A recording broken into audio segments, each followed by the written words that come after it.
కాళేశ్వరం ముక్తీశ్వర స్వామి ఆలయ గర్భగుడిలో గాయని మధుప్రియ పాట షూటింగ్ చేశారు. భక్తుల మనోభావాలు దెబ్బతీసేలా వ్యవహరించారని ఆగ్రహం వ్యక్తం చేశారు. అధికారుల తీరుపై భక్తులు మండిపడుతున్నారు. అయితే ఈ విషయంపై ఆలయ అధికారులు స్పందించాల్సి ఉంది. ఏపీలోని శ్రీ కాళహస్తి కాలభైరవ స్వామి ఆలయంలో 2 ఏళ్ల క్రితం ప్రైవేట్ ఆల్బమ్స్ కి చెందిన ఓ పాటను చిత్రీకరించి ప్రముఖ సింగర్ మంగ్లీ వివాదంలో చిక్కుకున్న సంగతి తెలిసిందే.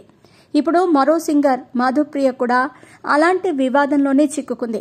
తెలంగాణ రాష్ట్రంలోని కాళేశ్వర ముక్తేశ్వర ఆలయంలో మధుప్రియపై ఓ ప్రైవేట్ సాంగ్ ని చిత్రీకరించారు. ఈ విషయంపై భక్తుల నుంచి తీవ్ర విమర్శలు వెల్లువెత్తుతున్నాయి. కాళేశ్వర ఆలయంలో ఏమాత్రం ఫోటోలు వీడియోలు తీయటానికి అనుమతించారు. అలాంటిది మధుప్రియ బృందం ఏకంగా గర్భగుడిలోకి ఎలా వెళ్లారనే ప్రశ్నలు ఇప్పుడు తెలుస్తున్నాయి.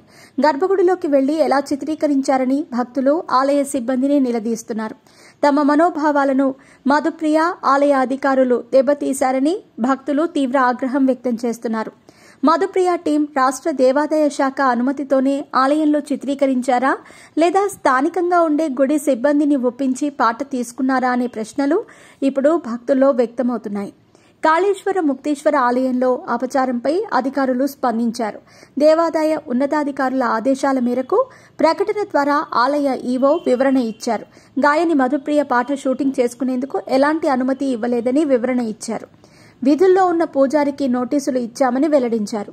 కాళేశ్వరం గర్భగుడిలో గాయని మధుప్రియ పాట చిత్రీకరించిన విషయం తెలిసిందే.